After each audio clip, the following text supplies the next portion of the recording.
Unang aklat ni Moises na karaniwang tinatawag na Henesis. Ngayon naman po ay pakinggan nyo ang Henesis Kabanata 6, talatang 1 hanggang 22. Talatang 1. Nagsimulang dumami ang mga tao sa balat ng lupa at nagkaanak sila ng mga babae. Talatang 2. Nakita ng mga anak ng Diyos na magaganda ang mga anak na babae ng mga tao. At sila ay kumuha ng kanilang mga asawa mula sa lahat ng kanilang pinili. Talatang 3.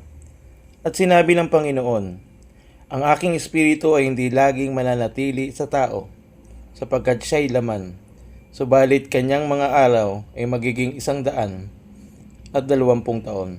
Talatang 4. Ang mga higante ay nasa lupa ng mga araw na iyon, at kahit pagkatapos noon, sila ang naging anak nang makipagtalik ang mga anak ng Diyos sa mga anak na babae ng tao. Ang mga ito ay naging makapangyarihan ng unang panahon, mga bantog na mandirigma. Talatang 5. Nakita ng Panginoon na napakasama na ng tao sa lupa, at ang bawat haka ng mga pag-iisip ng kanyang puso ay palagi na lamang masama. Talatang 6. Nalungkot ang Panginoon na kanyang nilalang ang tao sa lupa, at nalumbay ang kanyang puso. Talatang 7. Kaya't sinabi ng Panginoon, lilipulin ko ang tao na aking nilalang sa ibabaw ng lupa.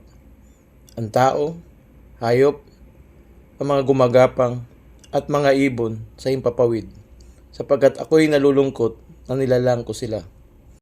Talatang 8. Subalit si Noe ay nakatagpo ng biyaya sa paningin ng Panginoon. Talatang 9. Ito ang lahi ni Noe. Si Noe ay lalaking matuwid at walang kapintasan noong kapanahunan niya. Si Noe ay lumakad na kasama ng Diyos. Talatang 10. Nagkaanak si Noe ng 3 lalaki, sina Sem, Ham at Japet. Talatang 11.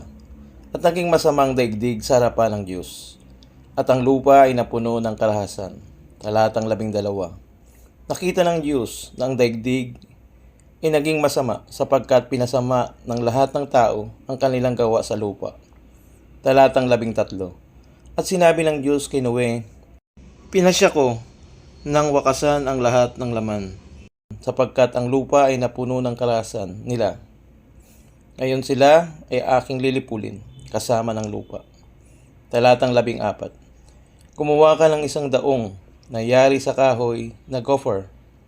Kumuha ka ng mga silid sa daong at pahiran mo ito ng alkitran sa loob at labas.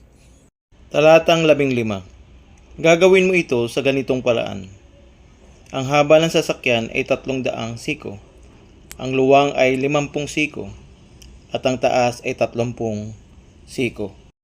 Talatang 16. Gagawa ka ng isang bintana sa sasakyan at tapusin mo ito ng 1 siko sa dakong itaas.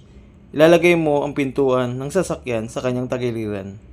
Gagawin mo ito na may una, ikalawa, at ikatlong palapag.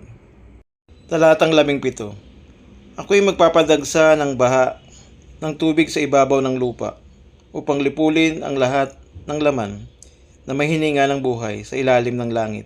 Ang lahat ng nasa lupa ay mamamatay. Talatang 18. Ngunit itatatag ko ang aking tipan sa iyo. Ikaw ay sasakay sa daong, ikaw ang iyong mga anak na lalaki, ang iyong asawa, at ang mga asawa ng iyong mga anak na kasama mo. Talatang 19. At sa bawat nabubuhay sa lahat ng laman, ay magsakay ka sa loob ng daong ng 2 bawat uri upang maingatan silang buhay na kasama mo. Dapat ay lalaki at babae ang mga ito. Talatang 20.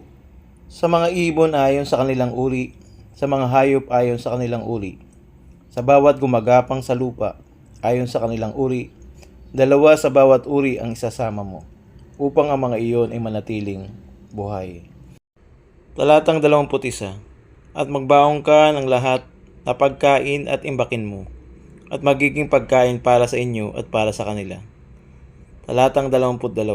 Gayon ang ginawa ni Noe. Ginawa niya ang lahat ayon sa lahat ng inuutos sa kanya ng Diyos. Salamat sa salita ng Diyos mula sa Henesis, Kabanata 6, talatang 1 hanggang 22. Pagpalain tayo ng salita ng Diyos. God bless you po.